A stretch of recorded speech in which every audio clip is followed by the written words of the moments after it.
Hello there, class. This is Mr. Pritz. We're going to take a look at our second book in the Wisdom series. This book is called Ecclesiastes. Um, I've titled this presentation The Skeptical Preacher. So, the first thing you might ask is, what does the word Ecclesiastes mean? Um, Ecclesiastes is translation from Greek for the word preacher. And you'll see that we get that from the first sentence in the book. It's the same place where we get the hint at who the author was. According to the first sentence, it literally said, the words of the preacher, that's Ecclesiastes, or Kohelet in Greek, or Hebrew, Kohelet, Greek Ecclesiastes, the son of David, king in Jerusalem. So we can assume this was David's son, who was also the king, which points to King Solomon being the writer of this book. This book was written during the life and reign of King Solomon, which was between 1971 to 1931 BC. And upon reading the book, you'll see that it seems that it was probably written at near the end of his life. Let's talk about the literary aspects of the Bible. The organization is a bit interesting because it's a collection of individual proverbs, which are then arranged into clusters or segments, individual segments of proverbs. And all of these proverbs are sort of molded into a quest story.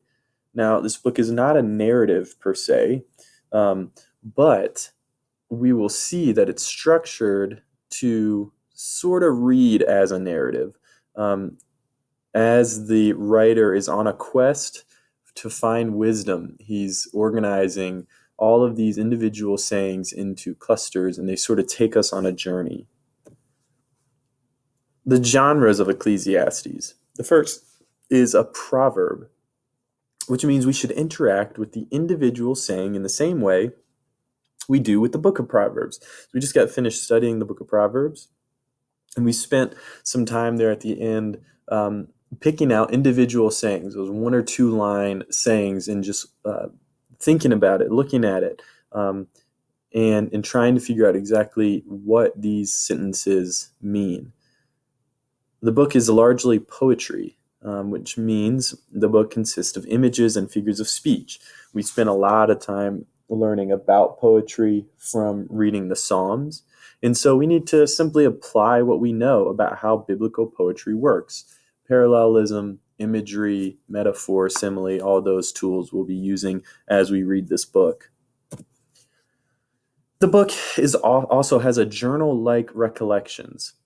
And simply what I mean here is that the writer of Ecclesiastes is a keen observer of life. Much of the book reads like a journal entry into which the reader looks back at past events in his life.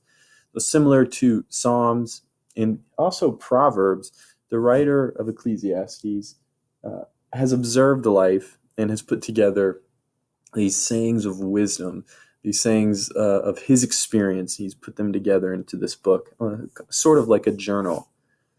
This book is also made up of reflections. The author introduces a subject and then ponders its various aspects of how that idea comes about in life. The effect is like turning a prism in the light. So we're going to be spending time breaking down the book into ideas. So what idea is the author presenting? And then we're going to continually look at that idea from different ways, which will help build our understanding of that idea. The book has satire, which means the writer reveals the folly of humans' attempt to find meaning in all of the wrong places.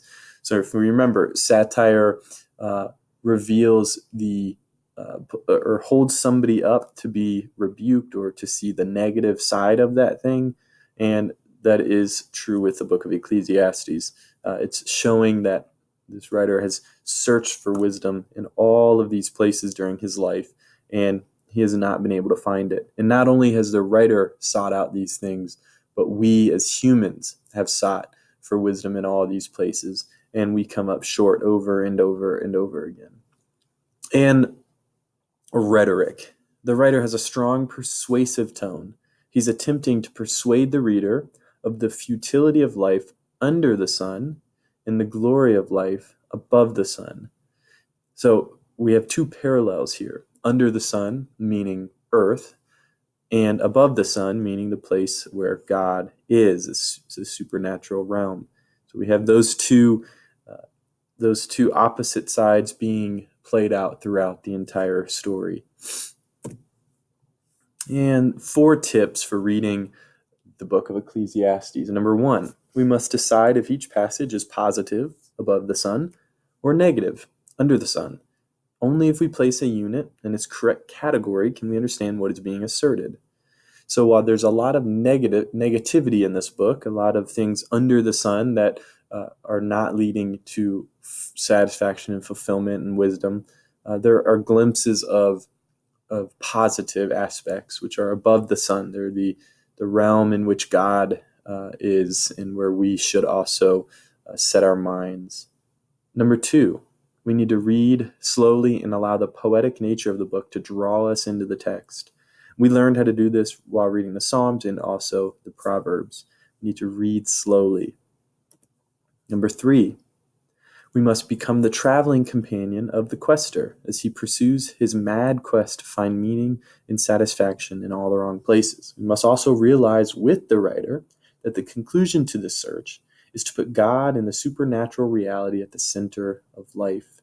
So we need to come into this book with as little amount of pre-knowledge of what the book is about and allow ourselves to open up to the understanding that the writer is coming to as the writer comes to this understanding. And number 4, there's a strong emotional dimension to this book.